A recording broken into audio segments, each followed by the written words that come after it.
Bom, nós conversamos bastante sobre proteínas e como se caracterizam essas moléculas.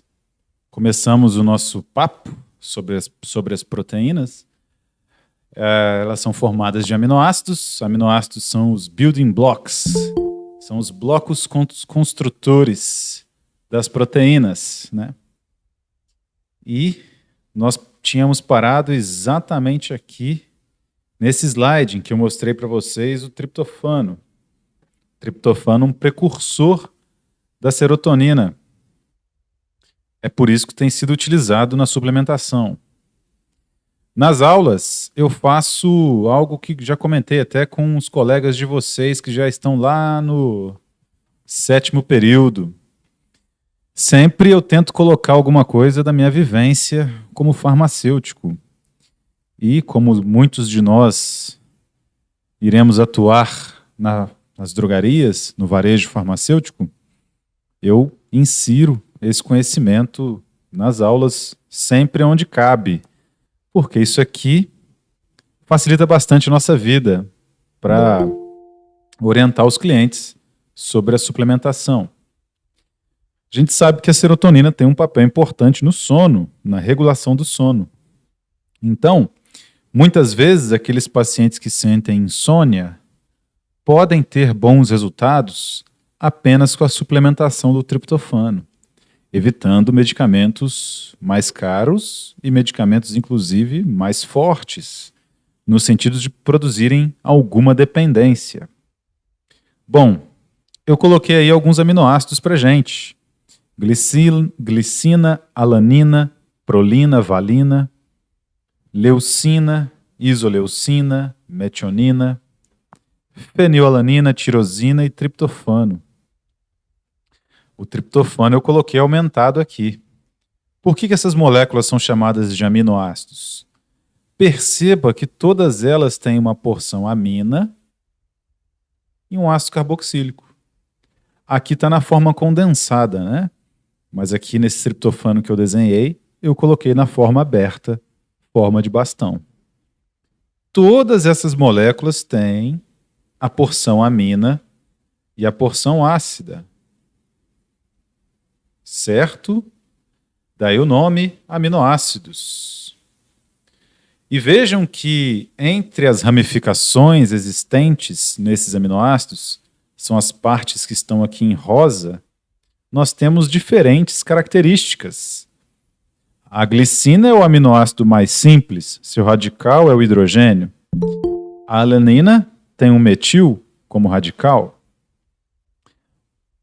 A fenilalanina tem um anel aromático. A tirosina tem um anel aromático com uma hidroxila. E todas as características químicas desses aminoácidos variam de acordo com essas cadeias que se ligam à porção amina e à porção ácida. São os radicais. Aqui eu coloco algo que eu tenho comentado em todas as aulas, tanto de farmacologia quanto de bioquímica, a questão da albumina, que é uma proteína muito importante para nós farmacêuticos. A albumina é sintetizada no fígado e do fígado ela é distribuída para o restante do corpo. Você já parou para pensar como que o seu cabelo, sua barba crescem? A constituição dos fios de cabelo é majoritariamente proteica, certo? Então, como que essa proteína que a gente adquire na alimentação chega lá no fio de cabelo? Chega aqui nos fios da barba? Alguém transporta esses aminoácidos para que eles sejam utilizados pelas células, certo? E esse transporte se dá por meio da albumina. Então, quando você se alimenta e esses aminoácidos vão para o seu intestino para serem absorvidos depois da digestão, o seu estômago tem um suco gástrico e proteínas, que são enzimas responsáveis por digerir outras proteínas, né? Pepsinas, por exemplo. Ah, professor, isso é muito difícil de guardar. Não é não. Você já tomou aquele refrigerante Pepsi, certo? O nome Pepsi é porque era usado após a alimentação e facilitava a digestão. Facilitam a digestão porque são ácidos os refrigerantes e aí contribuem para a acidez estomacal. No início, né, Coca-Cola e Pepsi eram tônicos, eram elixires, né, que eram utilizados para tratar as pessoas, né? E aí depois é que eles viraram aí esse sucesso das marcas como refrigerantes, tá? Mas enfim, depois da digestão e a absorção desses aminoácidos pelo intestino, não tem como eles ficarem circulando no seu corpo inteiro. Veja a grande complexidade que existe nessas estruturas químicas que compõem os aminoácidos. Cada um desses radicais iria circular de forma diferente no corpo, o que impossibilitaria que eles chegassem em todas as nossas células. Os aminoácidos que têm uma maior característica polar, desse grupo que eu trouxe aqui, são esses aqui, se distribuiriam de forma mais abrangente no corpo, porque se misturariam melhor no sangue. Mas e os apolares? Eles se distribuiriam bem? Não. Então, o que o corpo precisa fazer depois que esses aminoácidos chegam lá no fígado? O fígado sintetiza uma proteína que, dentro dela, há vários aminoácidos. Todos os aminoácidos absorvidos estão lá, representados dentro dessa proteína. E aí essa proteína passa a ser solúvel no sangue e ser distribuída no corpo inteiro. A famosa albumina. Nós nos aproveitamos disso enquanto farmacêuticos porque os fármacos se ligam à albumina para que sejam distribuídos pelo corpo inteiro. Então essa é uma noção interessante no que diz respeito às proteínas que nós vemos aqui na bioquímica, porque é a proteína mais importante para o farmacêutico. Sem a albumina, como é que eu posso fazer um tratamento medicamentoso eficaz? E o seu raciocínio clínico tem que se estender à noção de que um paciente subnutrido não consegue ter eficácia no seu tratamento farmacológico. A primeira coisa que você, enquanto farmacêutico, tem que perceber no paciente é se ele tem uma nutrição adequada, porque com a nutrição adequada, há grandes chances de que ele tenha níveis séricos normais de albumina, certo? Por que existem várias campanhas para evitar o abuso de álcool? Por que nós tentamos sempre tratar as pessoas que fazem o uso indiscriminado do álcool? Porque o álcool prejudica o fígado. E é o fígado que produz a albumina. E não só o transporte de fármacos, como o transporte de hormônios, o transporte de ácidos graxos que saem do tecido adiposo e vão para o sangue, todos eles são auxiliados pela albumina. Fora isso aí, tudo que eu já falei para vocês, ainda tem o fato de que a albumina serve para nutrir, entre aspas, as nossas células. Então, quando a albumina está circulando aqui no corpo, ela passa por um processo de pinocitose. Digamos que eu tenho uma célula aqui. A albumina vem, existem receptores na membrana plasmática das células para a albumina. Quando a albumina se liga, essa membrana se projeta para fora e acaba envolvendo a albumina, que entra na célula e é então digerida. É o que nós poderíamos falar, entre aspas, um estômago da célula. Depois dessa digestão interna, todos aqueles aminoácidos são encontrados no citoplasma para que a célula utilize esses componentes na sua síntese de proteínas. Nas proteínas da glicólise, que nós veremos mais para frente no metabolismo de carboidratos, nas proteínas envolvidas na síntese proteica, as proteínas envolvidas na replicação do DNA, as proteínas envolvidas os aminoácidos que serão usados na síntese de novas proteínas de membrana. Por exemplo, se isso aqui for uma célula hepática, tenho que sintetizar insulina. Esses aminoácidos que compõem a insulina vêm da albumina, indiretamente. Tá? A albumina é uma forma de transporte de aminoácidos para o interior das células. E dentro do tópico proteínas, que nós estamos vendo agora, essa noção é imprescindível, porque daqui a pouco vocês vão fazer farmacologia, se é que já não estão fazendo, e vocês verão que a farmacocinética, que é o que o corpo faz com o fármaco para distribuí-lo, para absorvê-lo ou para excretá-lo, tem uma participação imensa da albumina no processo de absorção e distribuição. Tá? Então a gente precisa sair da bioquímica tendo essa noção.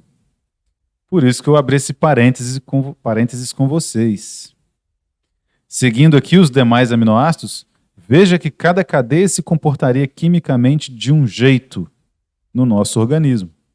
E também existem suplementos que nós podemos encontrar nas farmácias que contêm boa parte aí desses aminoácidos. Qual que é o problema da absorção dos aminoácidos? Quando esses aminoácidos estão circulando lá no seu sangue, como eu já disse, eles têm que ir lá para o fígado, né? Então eles vão chegar aqui, por meio do sangue, no fígado. É um transporte rápido. O nosso intestino é muito irrigado e todos os nutrientes que são absorvidos no intestino vão para o fígado. O fígado é como se fosse uma grande despensa. O problema desses suplementos é o seguinte: ele tem que possuir a maior diversidade de aminoácidos possíveis. Digamos que nesse suplemento só tem aspartato. Se chegar muito aspartato no fígado, não adianta. Por quê? Porque o fígado tem que mandar para o sangue novamente a albumina. E na albumina não tem só aspartato. Não, mas esse aminoácido que eu estou tomando, esse suplemento, tem muito glutamato. Adianta tomar muito glutamato sozinho? Não, porque o fígado tem que sintetizar a albumina. Se esse glutamato, em grande quantidade, vier para o fígado sem a presença dos demais aminoácidos, ele será simplesmente excretado.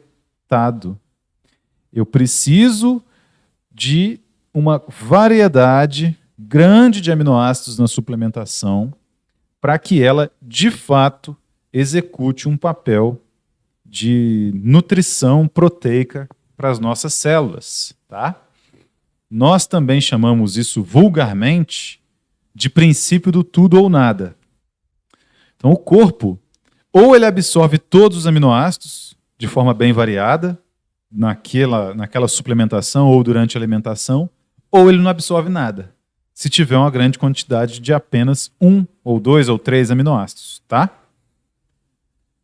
Isso também é um conhecimento interessante relacionado às proteínas, aplicado aí para o nosso curso de farmácia. Ok? Vale a pena gravar essas informações porque a gente acaba usando isso bastante quando está na área técnica ou na área de trabalho.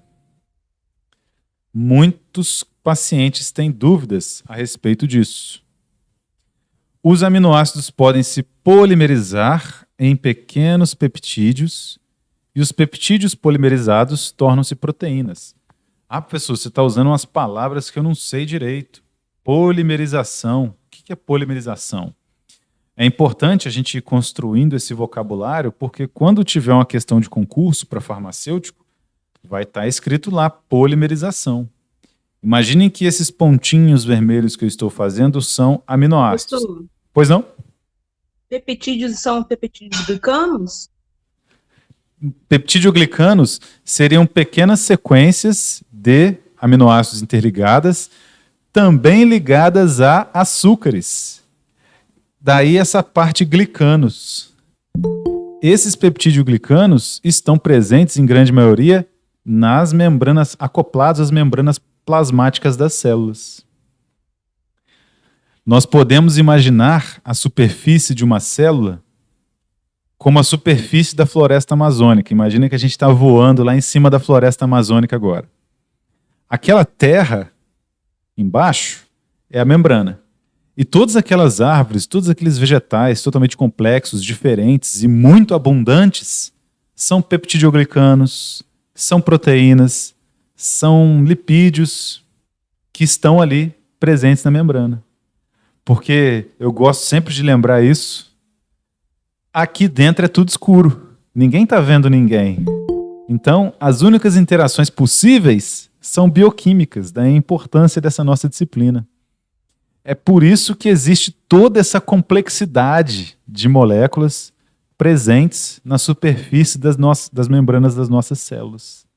Só assim a gente consegue fazer com que as coisas funcionem aqui no interior do corpo. Tá? Entendi, obrigada. De nada. Então, polimerização é quando um aminoácido se liga ao outro. Tá? E aí, nós temos, quando o número de aminoácidos é pequeno, nós temos os peptídeos. É uma sequência pequena de aminoácidos interligados. Tá? Quando a polimerização atinge um certo nível, a gente chama aquela estrutura de proteína. Por isso que nós falamos que os aminoácidos são os blocos construtores das proteínas. Quando eles se polimerizam, formam as proteínas. Onde que acontece polimerização também no nosso corpo? Nós pegamos a glicose da alimentação e acumulamos como glicogênio no fígado e nos músculos. O glicogênio é um polímero de glicose. Nós veremos isso mais adiante. E nos vegetais, tem polímero de glicose também?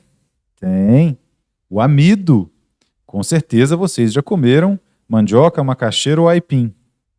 Aquilo que está ali dentro daquela raiz é nada mais, nada menos do que um polímero de glicose. Só que é um polímero que é uma forma de armazenamento para aquele vegetal. Não ocupa tanto espaço e não precisa de água para solvatação. Já a cana-de-açúcar, ela não polimeriza a glicose. Ela guarda a glicose na sua forma quase que bruta, como sacarose, que é um dímero de frutose e glicose. É por isso que ela é toda cheia d'água, por isso que existe a garapa na cana. Tá? Essa ligação que existe entre os aminoácidos para que eles comecem a se polimerizar é chamada de ligação peptídica. O próprio nome já te diz muita coisa. A ligação peptídica ocorre formando peptídeos, né? A ligação peptídica é uma reação de condensação com perda de água. Se a ligação dos aminoácidos libera água, a quebra das proteínas no estômago precisa de água. Pacientes desidratados digerem proteínas corretamente? Raciocínio clínico. Vou mostrar a reação aqui para vocês. Ó, nós temos aqui a leucina e a alanina. Eles farão uma ligação peptídica. Tudo gira em torno de descobrir quem tem o melhor caráter negativo e o melhor caráter positivo para entender as reações químicas. Tá? Veja que aqui nós temos oxigênios, nitrogênio, vários carbonos. Tem um carbono aqui que está ligado a 2 oxigênios, né? Se você olhar a tabela periódica, o oxigênio tem 2 pares de elétrons livres. Parei os pares de elétrons livres aqui para vocês.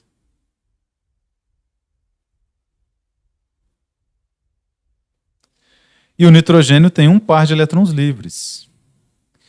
Se o oxigênio é um elemento bem eletronegativo, e você vai saber disso como? Qual que é o caminho para entender essa reação? O flúor é o elemento mais eletronegativo da tabela periódica. O oxigênio está perto do flúor, né? Então, o que ele está fazendo com os elétrons desse carbono aqui que eu coloquei em verde? Se ele é eletronegativo, todos esses elétrons estão indo em direção ao oxigênio, certo? Nossa, ficou muito grande.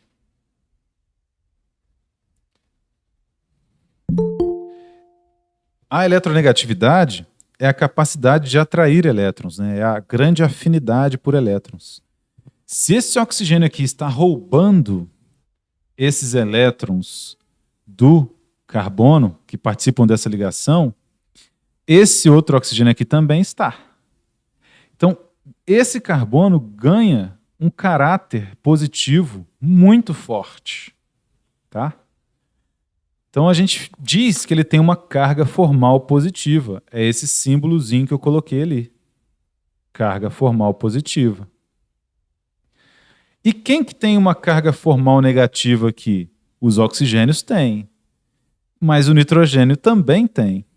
Então o nitrogênio, por estar mais livre, a nuvem eletrônica do nitrogênio está mais livre, mais dispersa, enquanto que essas nuvens eletrônicas do oxigênio estão aqui retirando os elétrons do carbono, elas estão ocupadas com esses elétrons. O nitrogênio, então, tem uma carga formal negativa.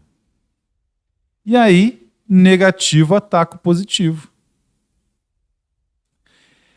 E eu não vou dizer para vocês que não ocorrem ataques desses oxigênios nos outros carbonos da carboxila. Ocorrem.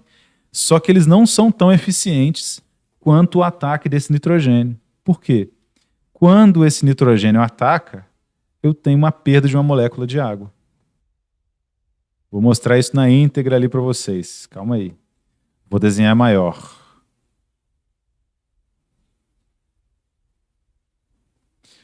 Olha, a carboxila que está ali envolvida, da leucina, oxigênio, o OH.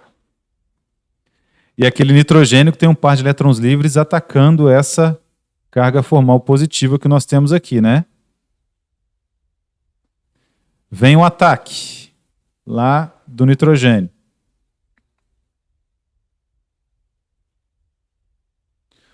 Quando o carbono foi preso, o que ele disse para o delegado?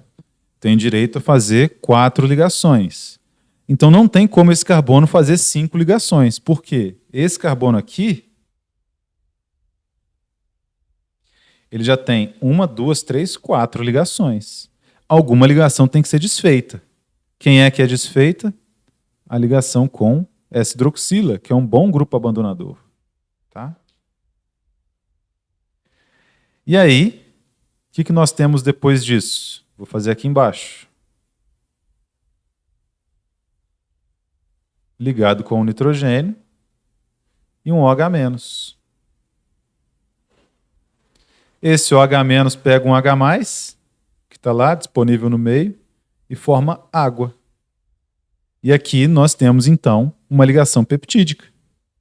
É por isso que, para fazer essa ligação, eu preciso liberar uma molécula de água.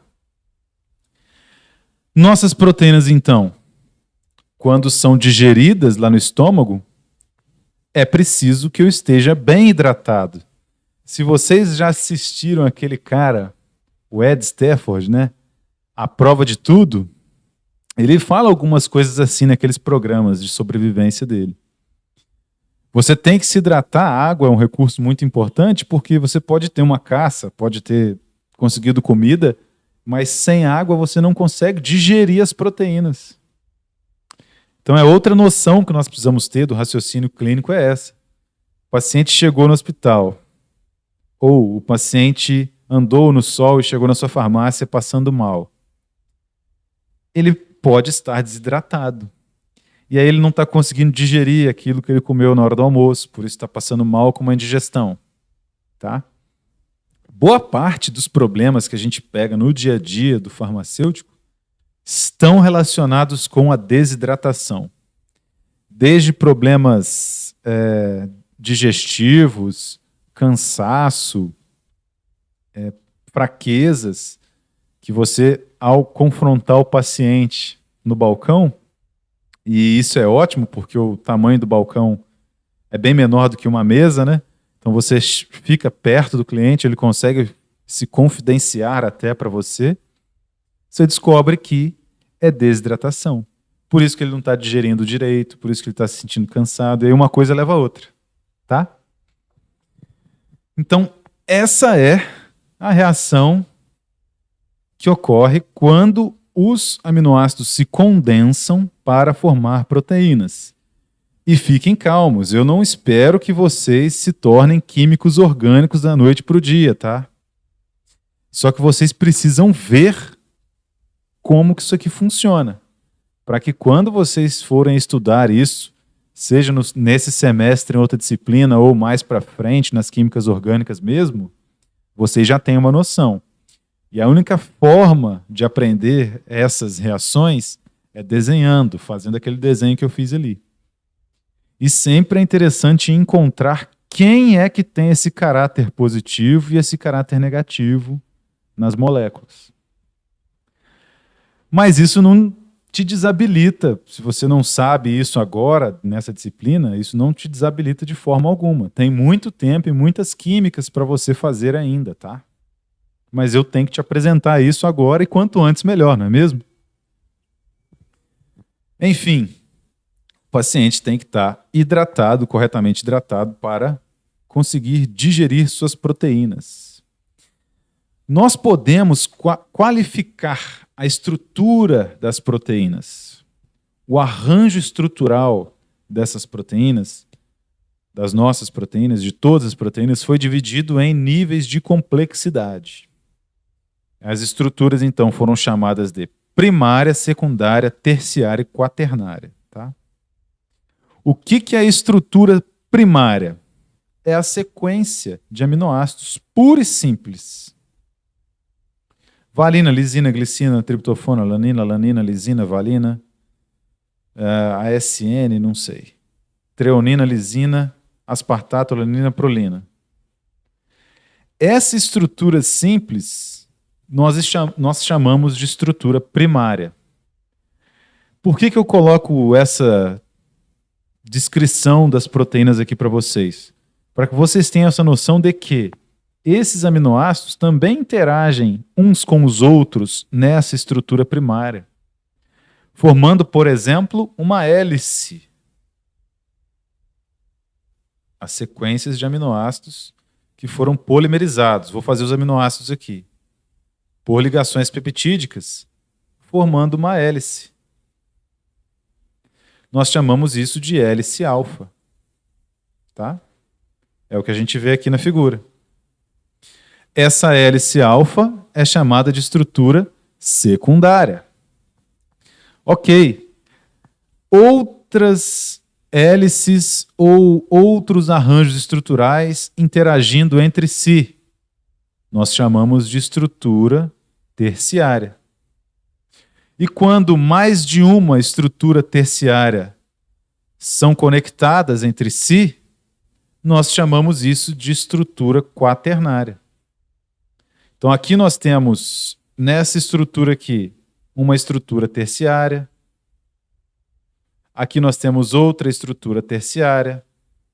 Lá atrás, outra estrutura terciária. E aqui, outra estrutura terciária. O acoplamento de estruturas terciárias ganha o nome de estrutura quaternária. Bem simples, né? De imaginar aqui o que está acontecendo. Para que vocês tenham também uma noção da complexidade das proteínas. Então, já está tudo resumido. Estrutura primária é a sequência de aminoácidos unidos por ligações peptídicas. Estrutura secundária, padrões estruturais estáveis de arranjo de sequências de aminoácidos. Existe a hélice alfa ou a folha beta. Só esses dois que existem nesse momento. Estrutura terciária, todos os aspectos possíveis do enovelamento tridimensional de um peptídeo, de uma sequência de aminoácidos. E a estrutura quaternária, o arranjo espacial de 2 ou mais polipeptídeos. Isso aqui costuma ser questão de concurso. Vejam a estrutura em alfa. hélice alfa. Como ela se arranja?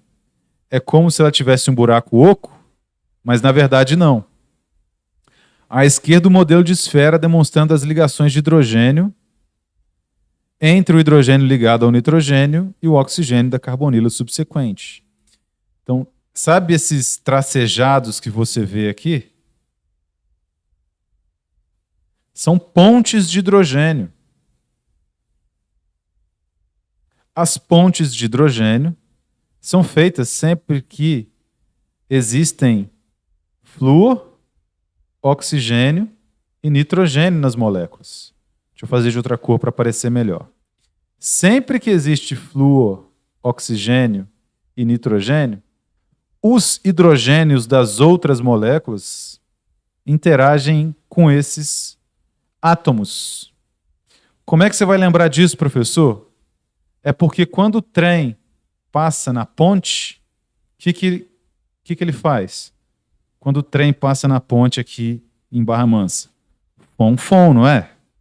Então, sempre que eu tenho flúor, oxigênio ou nitrogênio nas moléculas, ocorre a formação de pontes de hidrogênio. Pode ocorrer a formação dessa ponte de hidrogênio.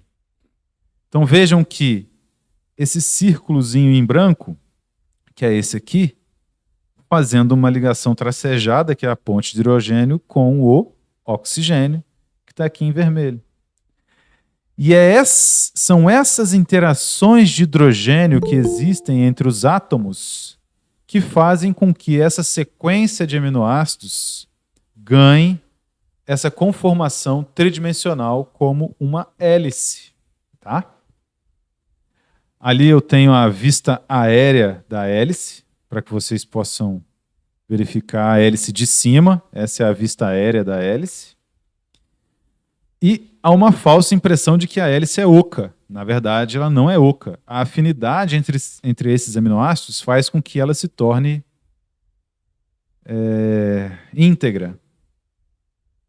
Na verdade, os átomos no centro da hélice estão em contato estreito. Beleza? Essa é a famosa hélice alfa. Nós veremos exemplos de onde ela existe no nosso corpo. Existem também as conformações beta. Elas organizam as cadeias polipeptídicas em forma de folha. Tá?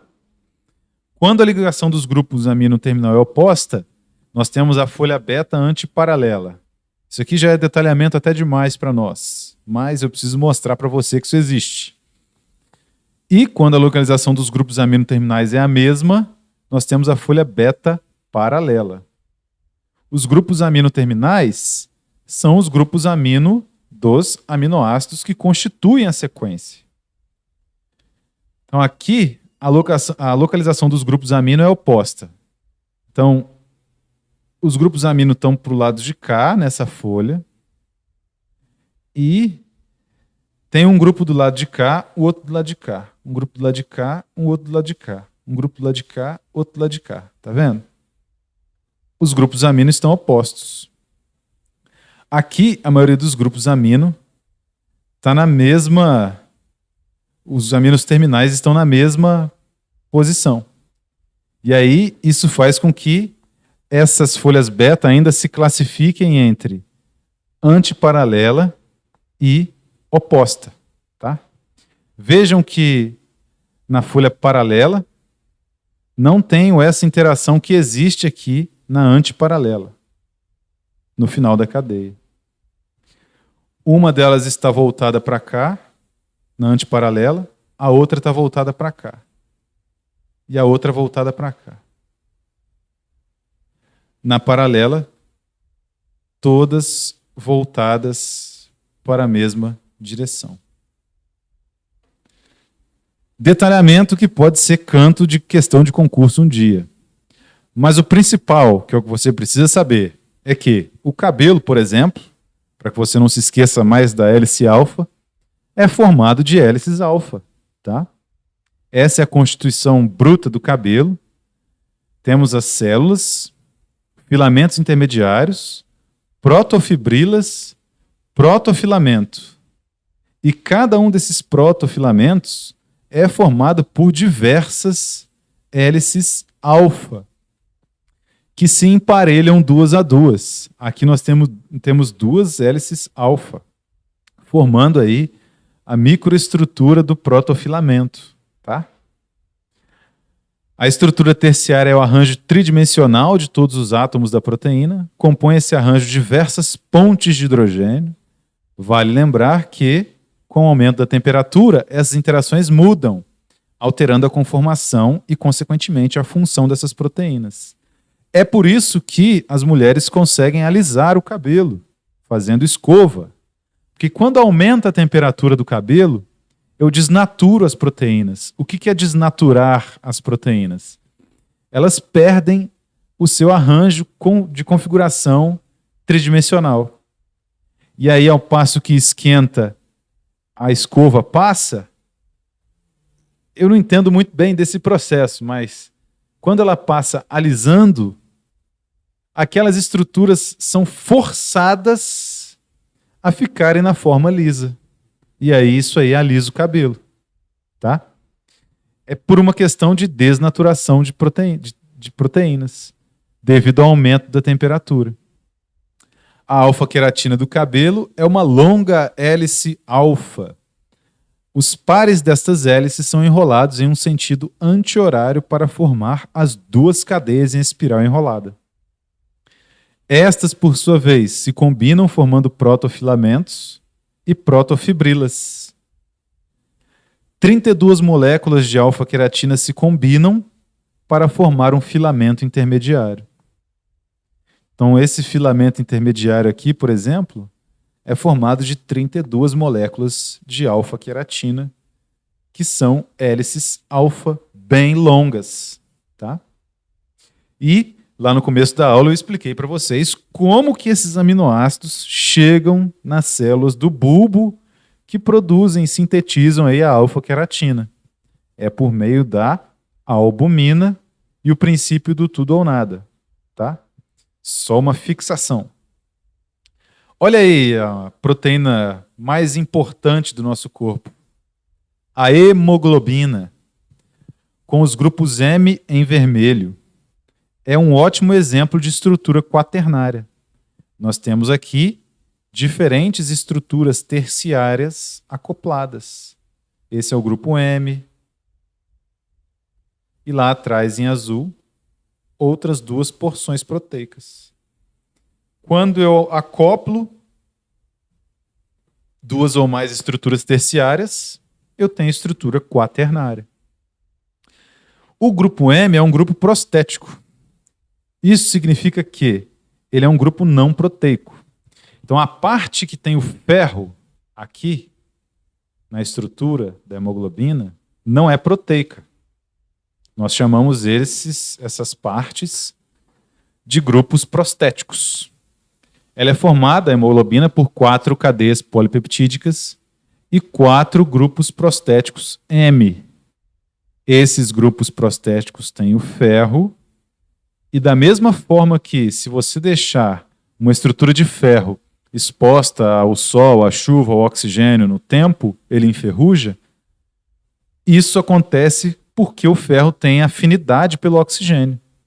Da mesma forma, aqui no seu corpo, o ferro da hemoglobina tem afinidade e se liga ao oxigênio do ar, transportando até o sangue por meio do seu pulmão. Tá? É simplesmente uma afinidade que existe entre ferro e oxigênio que você pode verificar na natureza. A função de uma proteína depende de sua sequência de aminoácidos. A sequência de aminoácidos determina seu arranjo estrutural, como essa proteína se conforma em 3 dimensões.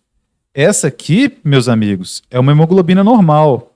Mas vocês já ouviram falar da hemoglobina, da anemia falciforme, né? No ensino médio a gente vê bastante isso. Se eu trocar um aminoácido desse de lugar,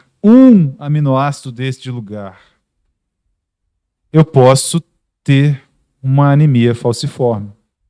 Então essa é uma questão genética. Quando essa proteína é sintetizada, se ela é sintetizada sem um aminoácido no local correto, depois que o oxigênio se liga a essa hemoglobina e se desliga dela, ela adquire um formato diferenciado.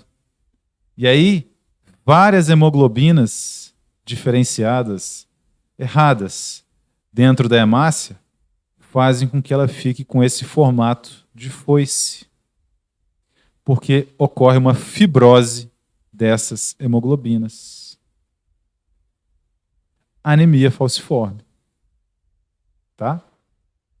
Então é um ótimo exemplo que se encaixa dentro da bioquímica, que você vai possivelmente encontrar com pacientes que passam por isso, e agora você tem ferramentas para entender qual é o problema que esse paciente tem.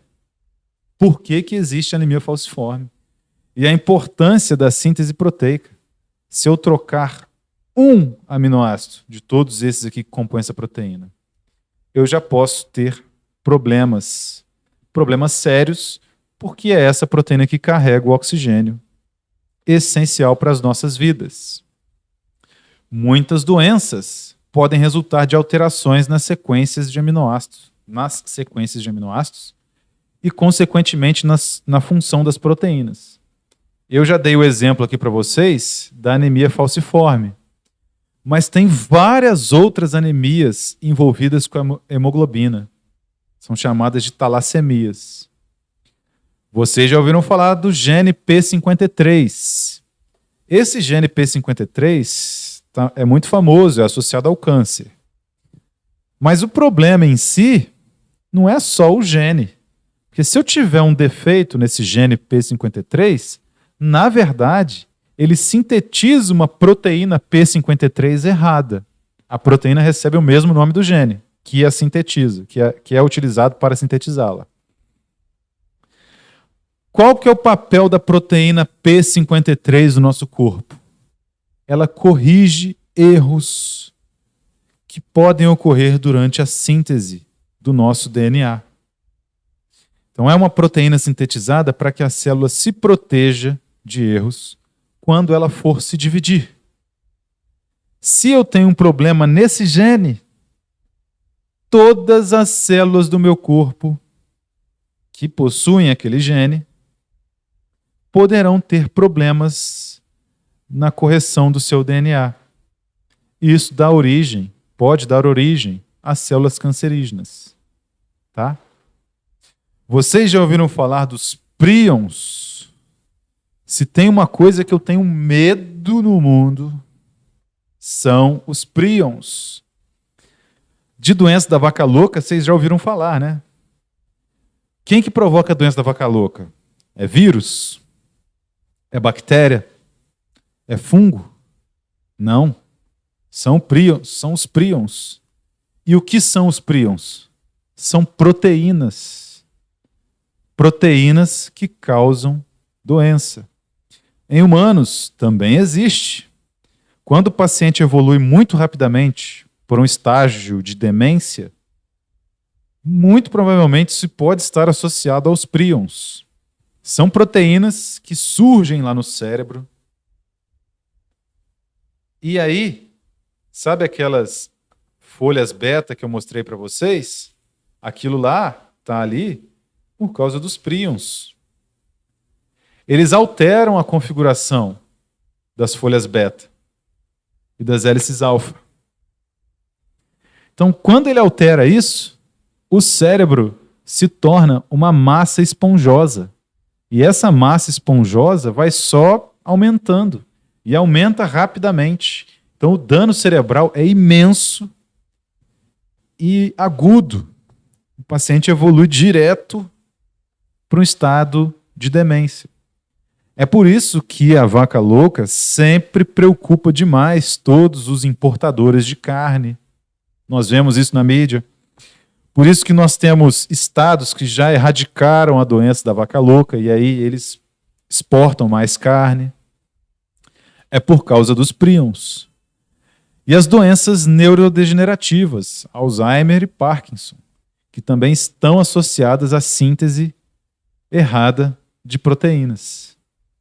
Então, a nossa bioquímica aqui, além de mostrar para vocês as reações que ocorrem, eu também aplico para a nossa área de saúde, tá? Com exemplos do nosso dia a dia, para que você não se esqueça mais do que acontece.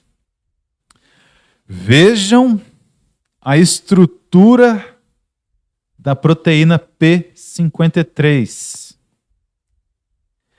que é sintetizada a partir do gene P53. Esse gene é transcrito em RNA, um RNA mensageiro que sai do núcleo e é traduzido nessa proteína aí. Uma estrutura quaternária, não é verdade? O gene P53 é chamado de guardião do genoma, porque ele codifica essa proteína, a proteína P53, que, além de tudo, quando ela verifica erros no DNA, ela aciona a autodestruição celular. Então, se eu tenho mutações nesse gene que codifica essa proteína, eu tenho proteínas não funcionais, que não vão ter essa capacidade de autodestruir a célula devido a danos no DNA. E aí, a chance de desenvolver um câncer é muito mais alta devido a problemas nesse gene. Certo? Um dos mecanismos que pode gerar o câncer é esse: problemas no gene que codifica a proteína P53. Tá? A alteração sequencial da proteína codificada pelo gene pode fazer com que células com DNA danificado escapem do reparo desses danos ou da sua autodestruição. Então, essa proteína que vocês estão vendo aqui, primeiro ela tenta reparar o DNA. Vejam que aqui dentro tem um DNA, né, sendo reparado. Não conseguiu reparar o DNA, abortar a missão. Autodestruição da célula. Mas se eu tiver um aminoácido fora do lugar, isso pode não acontecer. E aí a célula pode se multiplicar com esse DNA errado. A probabilidade de se tornar uma célula cancerígena é muito alta. A anemia falciforme, que eu comentei com vocês, as hemoglobinas formam fibras dentro dessa hemácia. Por isso que ela se altera estruturalmente. Existem quase 500 variantes genéticas da hemoglobina na população humana. São sequências diferentes de hemoglobina, mas sequências que podem ser funcionais. As propriedades alteradas da hemoglobina S, que é o outro nome que se dá à hemoglobina da anemia falciforme, hemoglobina S, porque a hemácia fica com esse formato aí, de S. Resultam da substituição de um único aminoácido. Quando a hemoglobina S é desoxigenada, então ela pega o oxigênio lá no pulmão, leva para o corpo e ela perde esse oxigênio. Ela se torna insolúvel dentro da hemácia e forma polímeros que se agregam em fibras tubulares. Por isso que a hemácia fica desse jeito. A anemia falciforme é dolorosa e fatal. As pessoas com essa doença sofrem crises repetidas provocadas por esforço físico. Por que essas crises? Porque se essa hemoglobina perdeu a funcionalidade, quem que vai carregar oxigênio para que eu possa produzir energia lá nos meus músculos? Não tem ninguém, né? A hemoglobina não ficou funcional mais. Então, quando eu me esforçar fisicamente, vou me sentir cansado, sem energia, esgotado. Os pacientes, né, que sofrem desse mal tornam-se fracos, com vertigens, ofegantes, sentem ruídos cardíacos e aumento da pulsação. Por que esse aumento da pulsação? Porque se não tem o oxigênio, qual que é a saída que o corpo possui? Vamos aumentar a pressão arterial, fazer o sangue circular mais rápido em todo o corpo, e aí a gente consegue fazer as trocas gasosas entre o pulmão e o restante dos órgãos. Né? Devido a isso, podem existir ruídos cardíacos e aumento da pulsação. O corpo tenta bombear o sangue mais rápido para ver se a troca gasosa acontece mais rápido. Só que não adianta muito, porque essa hemoglobina S não é mais capaz de transportar oxigênio de forma adequada. Ok? Os príons. As proteínas príons interagem com proteínas encontradas no cérebro e alteram a sua conformação secundária de alfa para beta. Então, nós vimos aqui como que a estrutura alfa e beta são bem diferentes, né? Olha a hélice alfa, que eu mostrei para vocês anteriormente. É uma estrutura em hélice. Né? E olha a folha beta. Uma estrutura completamente diferente da hélice alfa. Não se sabe como, não se sabe por quê, mas os príons alteram a conformação secundária, que é a estrutura secundária alfa, para beta. Então ocorre uma reação em cadeia que vai alterando a conformação de cada vez mais proteínas cerebrais, tornando o cérebro essa massa esponjosa. É um diagnóstico raro, deve ser suspeitado em casos de demência rapidamente progressiva. Então só dá para saber, só dá para suspeitar quando o paciente já tem uma piora clínica aguda, muito rápida. Ainda não há tratamento capaz de modificar a evolução fatal da doença. No entanto, o desenvolvimento de técnicas que permitam um diagnóstico mais precoce pode possibilitar o estudo de medidas terapêuticas eficazes no futuro. Não tem como nem testar uma terapia de tão rápido que acontece. E as doenças neurodegenerativas, Alzheimer e Parkinson? O que provoca essas doenças? Em um dado momento do nosso corpo, pode existir a síntese defeituosa de proteínas. Proteínas celulares anormais, mutantes ou defeituosas. Quem é que degrada essas proteínas, né? Existem organelas específicas dentro das nossas células que degradam essas proteínas. Nas doenças neurodegenerativas, ocorrem falhas na eliminação dessas proteínas defeituosas. E aí elas se acumulam no meio extracelular e é complicado, porque quando esse acúmulo é muito grande, maior do que um macrófago, o macrófago vê uma única e simples capacidade de eliminação possível.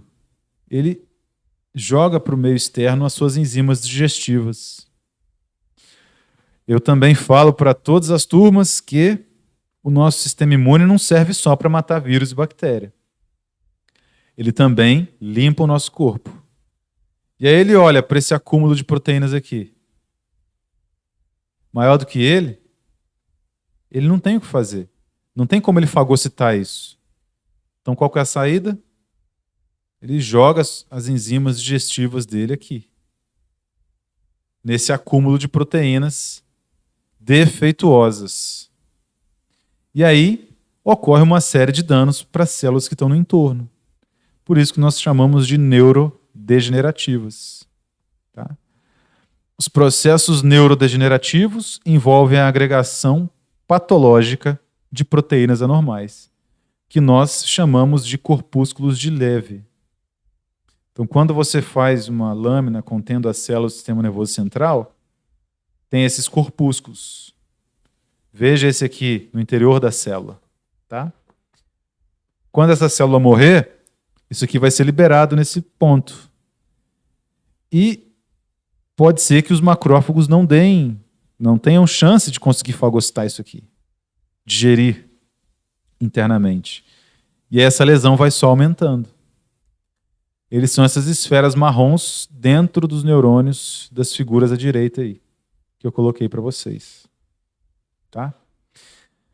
Essa foi a nossa aula, o término daquela nossa aula de semana passada. Na aula de hoje, nós ainda damos continuidade no que diz respeito à função das proteínas. Então, é uma forma de aplicar esse conhecimento que nós estamos adquirindo na bioquímica. Não tem como só ficar mostrando as características das proteínas sem aplicar o conhecimento aqui, né? Então, nós vamos falar também de hematopoese e a estrutura dos anticorpos, porque os anticorpos são proteínas. Vamos ver um teste rápido utilizando anticorpos. Vocês provavelmente podem ter passado por esses testes, né? O teste do Covid, por exemplo, é um teste rápido. E vamos falar de um sistema composto de proteínas que passa despercebido na maioria dos cursos, tá? Mas nós temos que saber que ele existe. O sistema complemento. As funções de muitas proteínas envolvem a ligação reversível com outras moléculas, a natureza transitória das interações entre proteínas e ligantes é fundamental para a vida. Então, por exemplo, as enzimas que participam da síntese de colesterol no seu corpo. Elas não se ligam aos precursores do colesterol irreversivelmente. Liga, transforma aquela estrutura em colesterol e desliga dele novamente, né? Isso permite que o organismo responda de maneira rápida e reversível a mudanças ambientais e condições metabólicas. Outro exemplo, você almoçou, seu corpo está lá captando glicose que veio daquele almoço, né? Fazendo as reações bioquímicas no interior da célula, mas aí vai dando 4 horas da tarde, você fica com fome, dá uma fome, né? Que parece que você nem comeu nada o dia inteiro. Aí você continua trabalhando, de repente você esquece daquela fome. É o seu organismo mudando a chave. Fala assim, olha, glicose no sangue caiu. Vamos jogar aqui uma sensação de fome nele. Mas, se você espera um pouco, o seu corpo vai colocar glicose no sangue novamente. A glicose que você armazenou depois do almoço. Só que leva um certo tempo. Não é verdade? Isso permite, então, essa resposta que o corpo pode ter, rápida e reversível, a essas mudanças metabólicas. E existe também o fato de que essas ligações irreversíveis demandariam suprimentos inesgotáveis de aminoácidos na alimentação. Se você gastasse uma enzima para cada transformação bioquímica que você precisa fazer no seu corpo, você ia ter que ficar comendo carne o dia inteiro.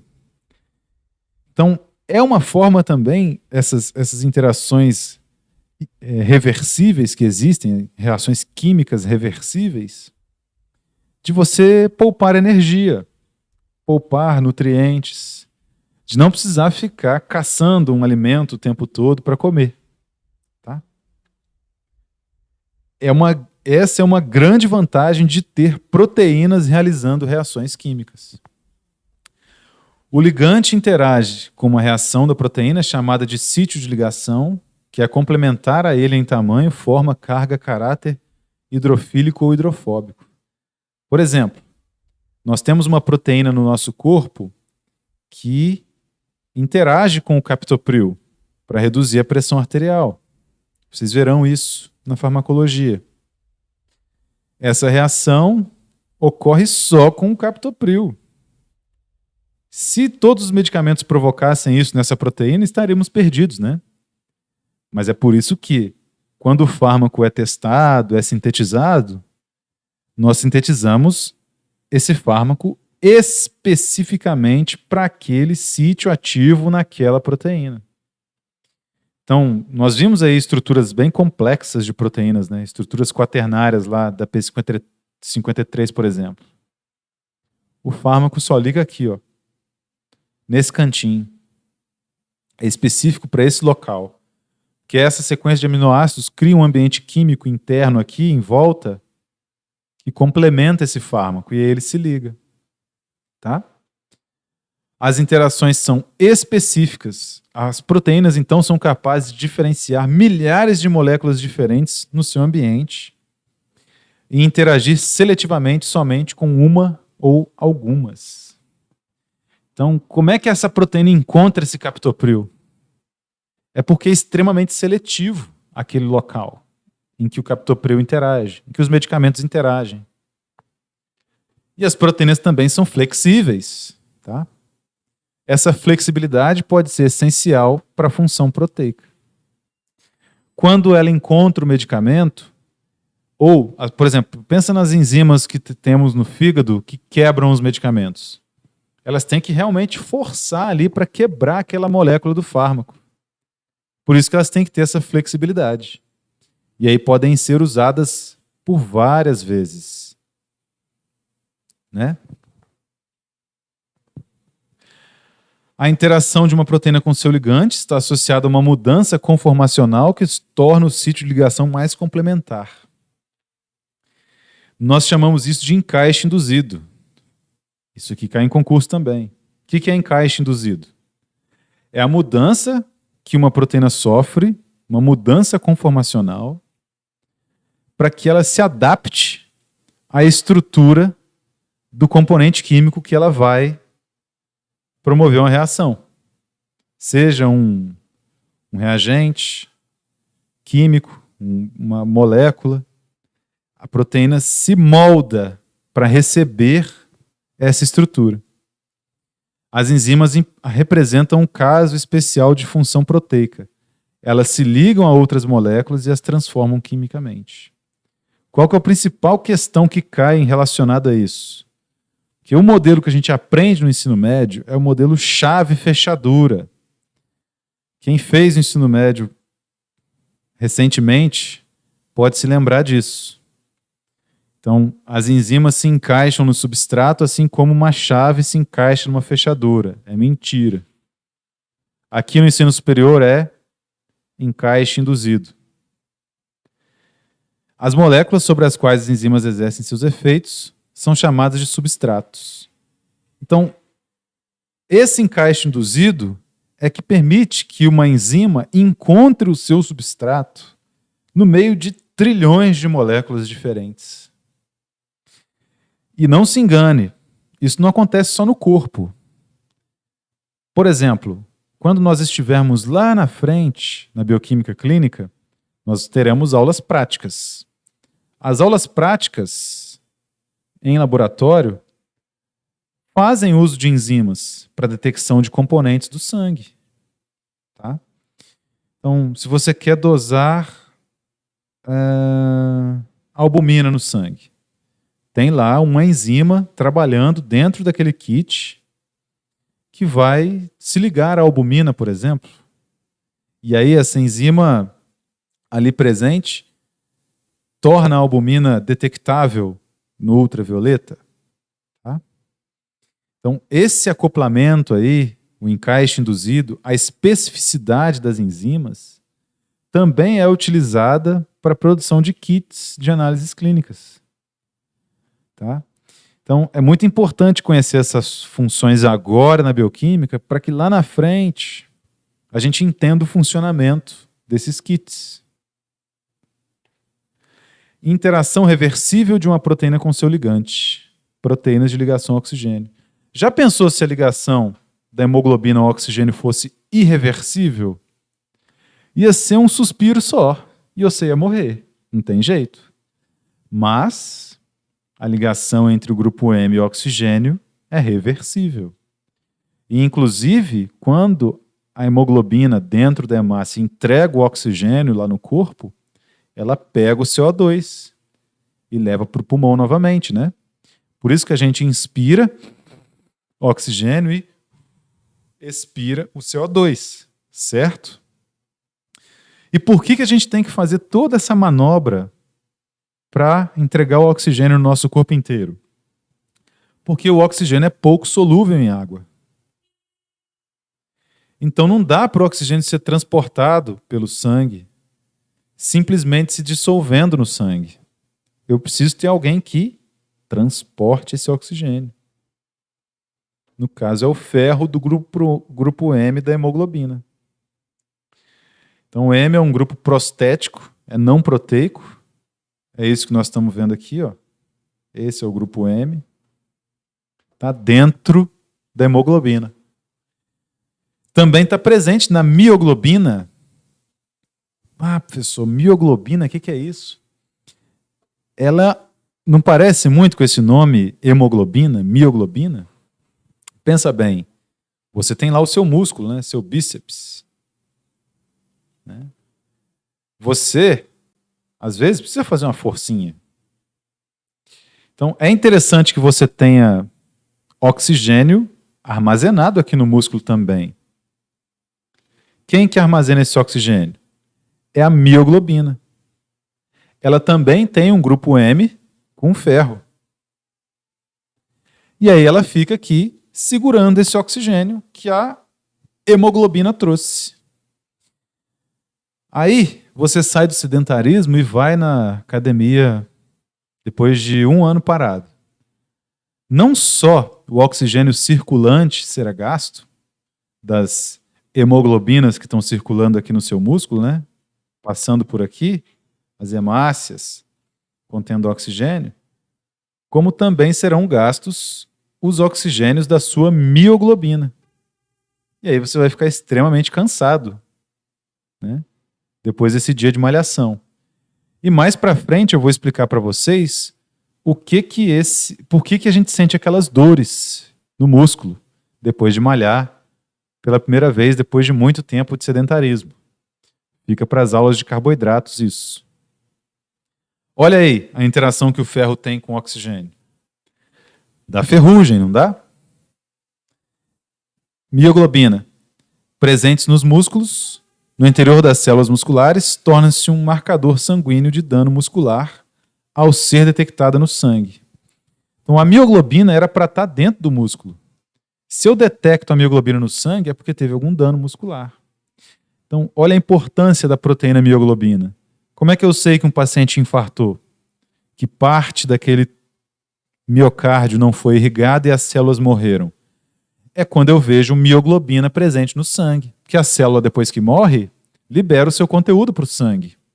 E mioglobina não é para estar no sangue, é para estar no interior da célula.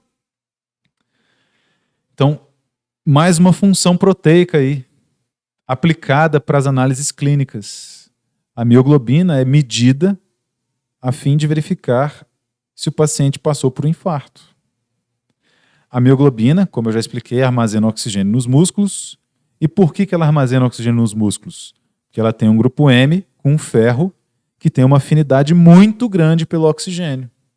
Por isso que o ferro exposto ao tempo enferruja. Tá?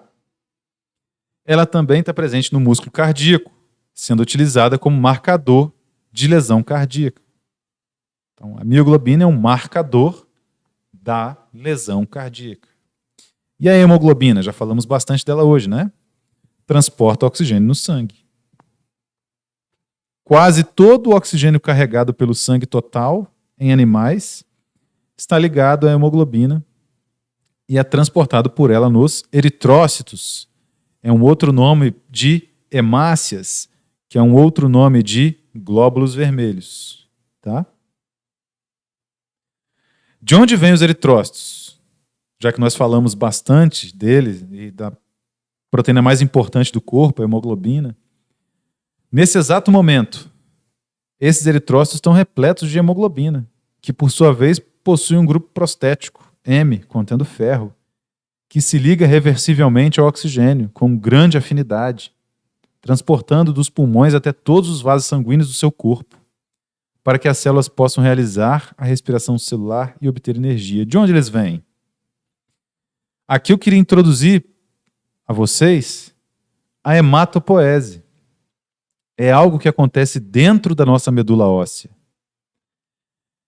E nós temos células dentro da medula que são chamadas de células-tronco, que se dividem e se diferenciam em todas as células do nosso sangue. Nas hemácias, que nós já vimos, carregando a hemoglobina e com ela o oxigênio, e também nos glóbulos vermelhos. Quer dizer, as hemácias são os glóbulos vermelhos, mas também os glóbulos brancos. todos eles saem daqui da medula óssea. Macrófago, neutrófilo, basófilo, tá? Todos eles saem daqui da medula óssea. E a função de outra importante série de proteínas, que é o sistema complemento, para que vocês entendam, eu preciso explicar um pouco de hematopoese. Então, existem células-tronco precursoras lá da medula óssea. Esse aqui é um corte transversal de uma medula óssea.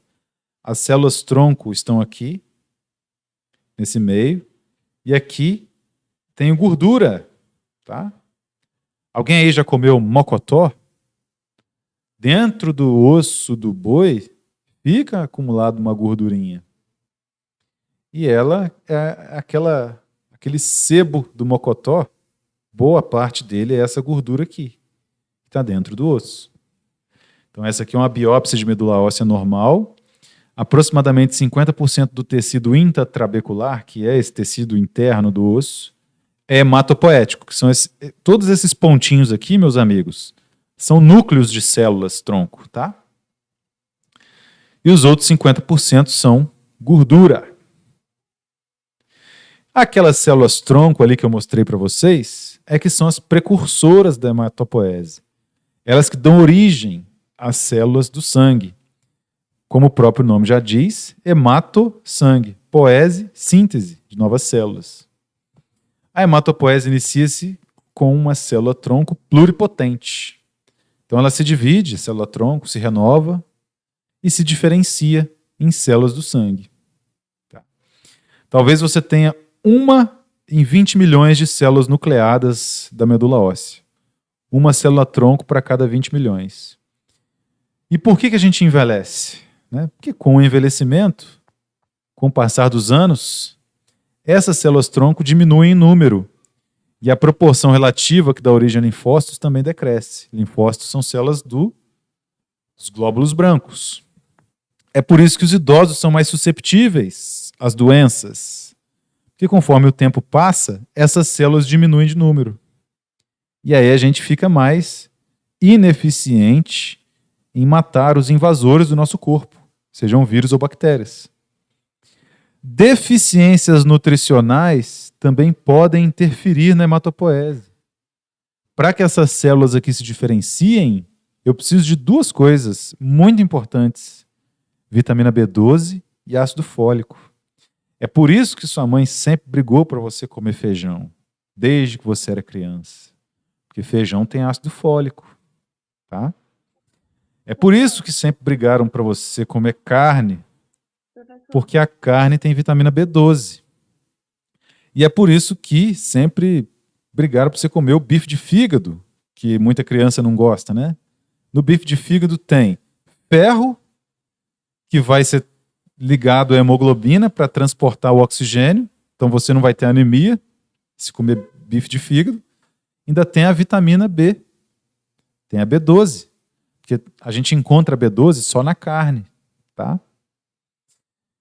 E isso é que faz com que essas células se multipliquem, porque a vitamina B12 e o ácido fólico são usados para fazer novas fitas de DNA. Então, para a célula se dividir, eu preciso fazer novas fitas. Professor. Pois não? Tá falando no chat aqui, travou para eles lá. Travou? Eles estão mandando mensagem ali no chat.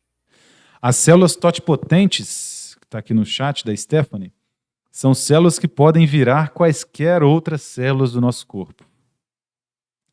As pluripotentes não são tão capazes quanto as totipotentes. Aqui, para vocês está funcionando direitinho? Para mim tá normal. Para mim tava de boa também. Eu acho que foi algum problema da internet, então, do pessoal. Porque choveu, né, em Barra Mansa. Mas, de qualquer forma... Deve ser internet. De qualquer forma, vai ficar gravado. Tá gravando aqui.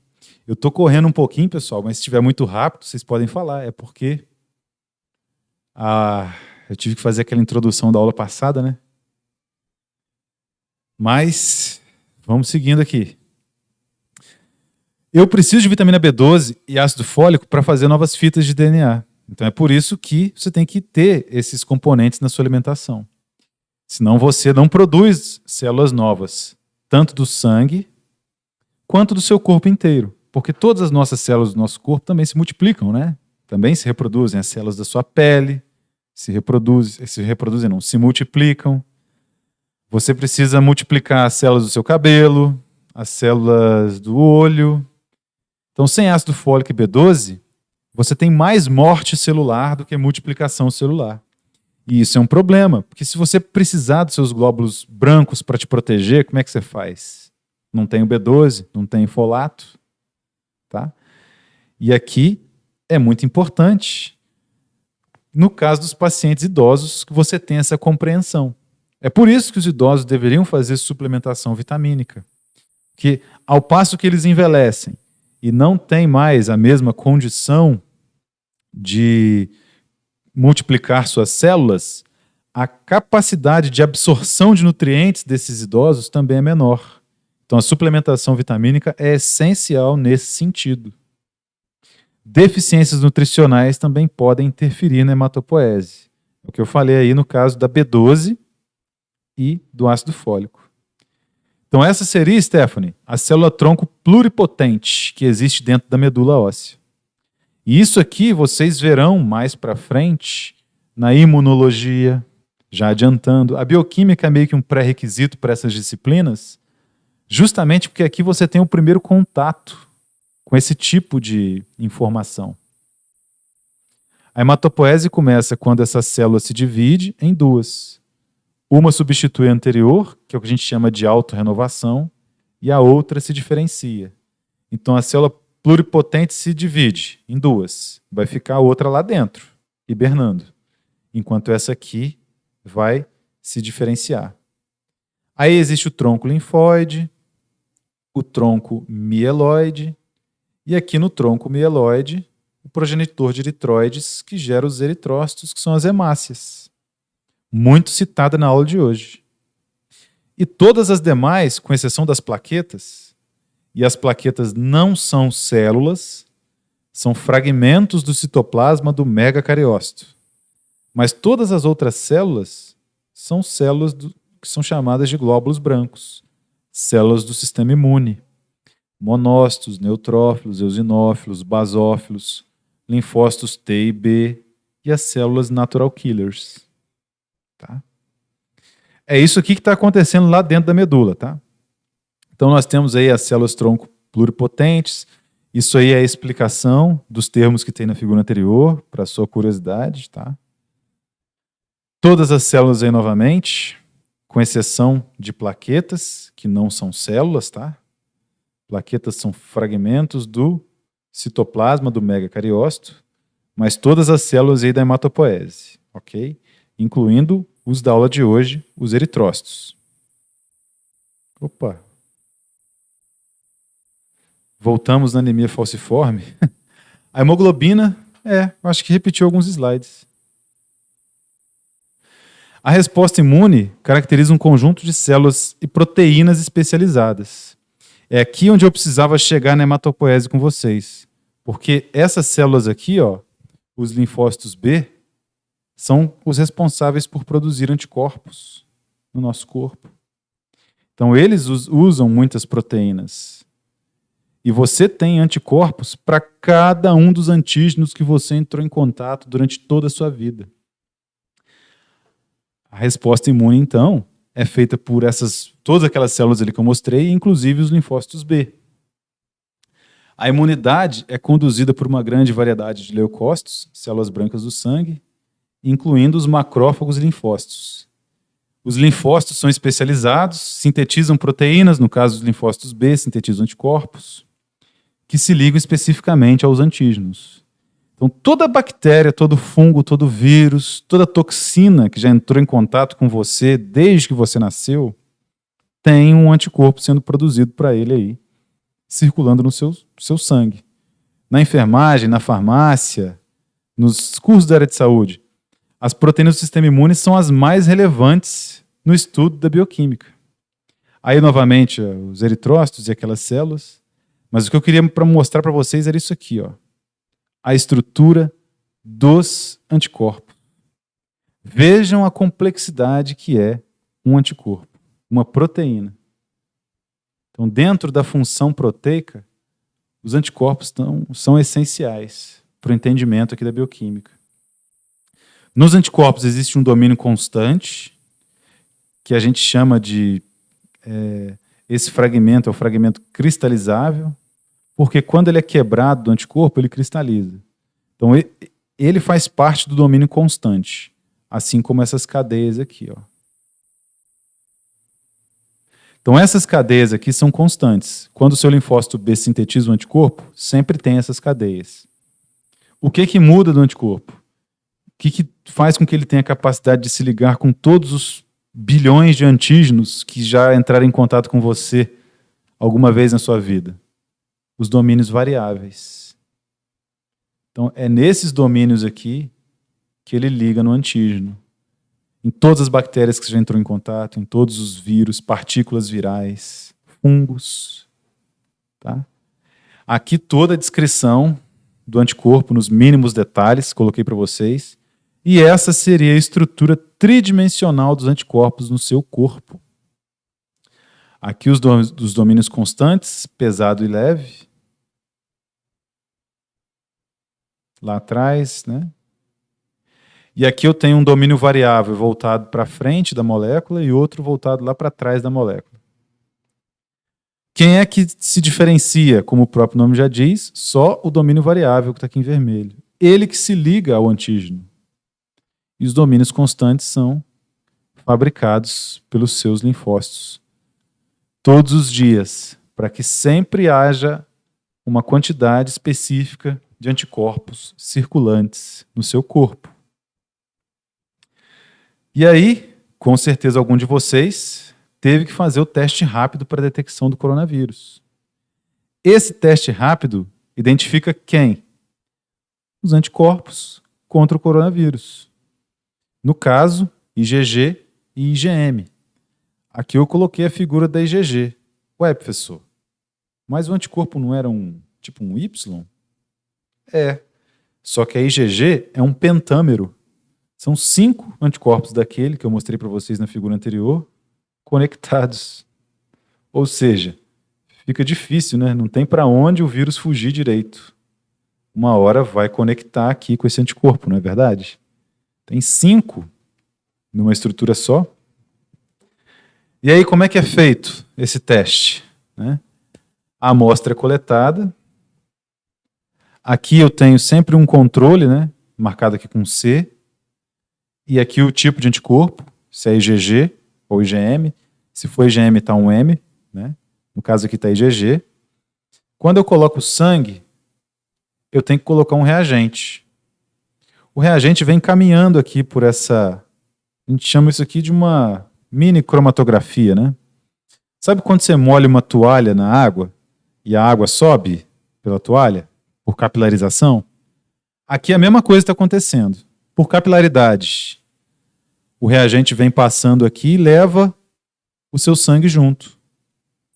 Se você tiver anticorpos contra o Covid, esse reagente aqui vai levar esses anticorpos e eles vão se ligar aqui no espaço da fita em que está conectado proteínas do vírus, sintetizadas, obtidas sinteticamente e grudadas aqui nessa porção da placa.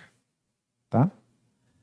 Então, se o seu sangue tinha anticorpos e passou, por exemplo, o sangue tinha IgM, a barrinha do M vai acusar a presença desses anticorpos, dessas proteínas. É mais uma aplicação da função proteica para a aula de hoje. Testes rápidos para a detecção do Covid. Que eu faço questão de mostrar porque, depois dessa pandemia, isso aqui com certeza vai ser tema de concurso, tema de redação. E aí vocês têm que saber de onde vêm esses testes. O que são os anticorpos na íntegra? Aqui no caso, esse paciente, ele tinha IgM e não tinha IgG. Qual que é a interpretação clínica desse paciente? IgM é produzida na primeira vez que você entra em contato com o antígeno. E IgG já é uma imunidade de memória. A IgG é uma característica do encontro com o antígeno há muito mais tempo. Então, o corpo já põe a IgG circulando, porque ela é muito mais eficiente. Agora, quando é a primeira vez que você se encontra com o antígeno, você produz a IgM. É como se fosse uma gambiarra do linfócito B. Vamos fazer essa aqui enquanto a gente não tem IgG ainda, que é a melhor. Tá? Então, esse paciente aqui que acusou IgM e não tinha IgG, é porque é a primeira vez que ele entra em contato com o antígeno. E esse paciente aqui que não tinha IgM, mas tinha IgG, é porque ele ou foi contaminado há muito tempo, há muito mais tempo, há anos atrás, e aí quando ele se contaminou novamente, ele já tinha IgG circulando, não foi a primeira vez que ele adquiriu essa doença. Ou já tem alguns meses que ele está contaminado, ou foi uma reinfecção. Tá? E esse aqui que tem IgM e IgG? Rapaz, esse aqui foi contaminado pela primeira vez e o corpo dele já se adaptou à produção de IgG para combater o vírus. Esse que não tinha nenhuma banda nem na IgM nem na IgG, não tinha um vírus. Mas repare que todos esses testes válidos tinham o controle. Esse controle serve para eu saber se as condições do teste estão válidas. Se você fizer a leitura do teste e não tiver nenhuma banda do controle, quer dizer que o reagente pode estar vencido. Então, muito provavelmente, daqui a pouco, esse teste será mais disponível, melhor disponibilizado nas farmácias, porque a gente sabe que o coronavírus veio para ficar, é um vírus que se instalou e vai mudar, e vai ter vacina todo ano, e vai ter todo ano essa preocupação novamente. Muito provavelmente não teremos lockdown mais depois dessa vacinação, mas é um vírus que preocupou e mudou a dinâmica do mundo. Então, quando vocês formarem, provavelmente vocês vão fazer esses testes nas farmácias, direto. Quando vocês estiverem no estágio, por exemplo, alguns de vocês acho que já podem ir para os estágios em drogaria. Então, há uma grande chance de que você vá para lá. E agora, com esse conhecimento bioquímico sobre hematopoese, de onde vêm lá as células, as vitaminas necessárias, quem são as células que sintetizam aí os anticorpos, o que são os anticorpos, são proteínas, e o funcionamento do teste, você estará melhor preparado para encarar esses desafios. E não só as células do sistema imune têm atividade de proteção do nosso corpo, não são só as proteínas anticorpos que nos ajudam. Existe um sistema maravilhoso, surpreendente, que complementa a ação do sistema imune. É o sistema complemento. Se eu pudesse elencar quais proteínas são mais importantes para mim, as proteínas do complemento estariam logo depois ali de hemoglobina, tá? Porque é uma ação surpreendente. Elas atuam participando da defesa do organismo, de forma coordenada e até mesmo elegante. Por exemplo, vamos dizer que você foi infectado por uma bactéria. Você gostaria de ter uma metralhadora e metralhar essa bactéria? Então, temos aqui uma bactéria.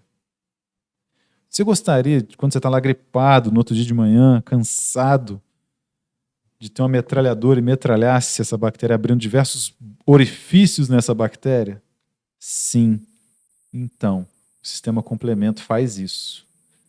Quando ele encontra um antígeno junto de um anticorpo, ele tem várias proteínas envolvidas que abrem poros na membrana plasmática das bactérias. Eu acho que atualmente, com essa pandemia de coronavírus, a gente vê falar bem pouco de doenças bacterianas, né? Tá todo mundo preocupado com o vírus, está se cuidando melhor, mas boa parte aí das nossas defesas contra as bactérias se dá pelo sistema complemento. Abrindo esses poros, entra água, saem eletrólitos, a bactéria morre. O que acha de restringir a movimentação de invasores para que os leucócitos possam fagocitá-los? Quando essa bactéria está aqui e eu ligo anticorpos nessa bactéria, né? Eu restringo a circulação dessa bactéria. Se você pudesse, gostaria que quando a sua corrente sanguínea é invadida por antígenos, algo avisasse o organismo imediatamente sobre a infecção, recrutasse células de defesa e ainda promovesse a liberação de anticorpos por linfócitos B? As proteínas do complemento, assim como os anticorpos, se ligam também nas bactérias, impedindo a movimentação das bactérias, tá? E elas também avisam, recrutam novas células para participar da defesa. O sistema complemento simplesmente faz tudo isso. Ele é um conjunto de proteínas circulantes e de membrana celular que desempenham papéis importantes na defesa do hospedeiro contra micro-organismos e na lesão tecidual mediada por anticorpos. O termo complemento refere-se à capacidade que essas proteínas têm de auxiliar ou complementar a atividade antimicrobiana dos anticorpos. Ok? As proteínas do sistema complemento não são sintetizadas principalmente nos hepatócitos, novamente, fígado e macrófagos monócitos. Trata-se de uma coleção de proteínas presentes na circulação e ligadas à membrana, que são importantes na defesa contra os micro-organismos. Muitas proteínas do complemento são enzimas proteolíticas, ou seja, que quebram outras proteínas, e sua ativação envolve a ativação sequencial dessas enzimas, algumas vezes chamada de cascata enzimática, porque os eventos acontecem com uma certa hierarquia, uma certa ordem, tá? É por isso que nós chamamos de cascata. Beleza? O sistema complemento pode ser ativado pelos micro-organismos na ausência de anticorpos. Vejam que ele funciona mesmo sem os anticorpos. Ele faz parte do que a gente chama de resposta imune inata, é a resposta imune que te acompanha o tempo todo, que nasceu com você, e pelos anticorpos ligados aos micro-organismos. Então, quando o sistema complemento percebe, e a gente fala vê, né, mas na verdade, como aqui dentro é tudo escuro, quando ele percebe essa ligação química de um anticorpo com algum micro-organismo invasor, algum antígeno, ele também ele acelera, digamos assim, sua função no combate daquele micro-organismo. Então, ao mesmo tempo, ele auxilia a imunidade adquirida, porque ele faz o recrutamento de novas células do sistema imune para o local de infecção. Está envolvido com os processos de fagocitose, opsonização. O que é opsonização? É facilitar a fagocitose. Se eu tenho uma bactéria aqui e várias proteínas do complemento aqui, quando o macrófago olha isso aqui, cara, ele fala assim, hoje fica mais fácil dele comer essa bactéria, porque ela está ligada aí às proteínas do complemento. Ou seja, como ele não consegue ver que é uma bactéria, ele só consegue perceber quimicamente, se eu tenho quimicamente várias proteínas do complemento ligadas, ele fala, isso não é do corpo não. Isso aqui não está puro não, isso aqui é de fora. Então deixa eu acabar com isso aqui de uma vez só. E vem cá e nhaque. Come essa bactéria. Tá? Isso é o que a gente chama de opsonização. É facilitar a fagocitose. Quimiotaxia de leucócitos. O que é quimiotaxia? É chamar quimicamente para aquele local. Então as proteínas do complemento, quando elas são liberadas ali naquele local, elas estimulam outras células do sistema imune para chegar naquele local de infecção. Promovem também a liberação de histamina dos mastócitos e basófilos, o que aumenta a inflamação, mas também é um sinal de que tem alguma coisa ocorrendo errado. E de espécies ativas de oxigênios pelos leucócitos. O leucócito vai lá e libera a água oxigenada naquele local. Ocorre a vasoconstrição, que é para as bactérias não se espalharem no corpo inteiro, para o sangue poder coagular. Contração da musculatura lisa. Aumento da permeabilidade dos vasos. agregação plaquetária e citólise, a morte daquelas células envolvidas. Tudo isso é feito pelo sistema complemento. E é algo que muitos cursos da área de saúde passam sem nem saber que existe, né? É preciso ativar, então, o sistema complemento, originando assim uma série de fragmentos com diferentes características e funções específicas. Existem duas vias possíveis, a clássica e a alternativa. Cada uma delas é desencadeada por fatores diferentes, sendo o início da ativação diferente para cada uma, mas que convergem em uma via comum a partir da formação de C3b. Nós já estamos bem adiantados, pessoal. Eu vou deixar o sistema complemento para a aula que vem, porque ele é bem complexo, tá? E o nosso tempo aqui já está acabando. Eu conseguiria explicar isso aí apertado em 5 minutos, mas não vai valer a pena. Então a gente para aqui na explicação do sistema complemento. Vejam como é que o sistema complemento age. A via alternativa, via clássica e via da lectina. No que diz respeito à importância das proteínas, o complemento é essencial. E eu vou mostrar para vocês questões de concurso envolvendo o complemento, sim. Vou colocá-las na prova para vocês darem uma olhada.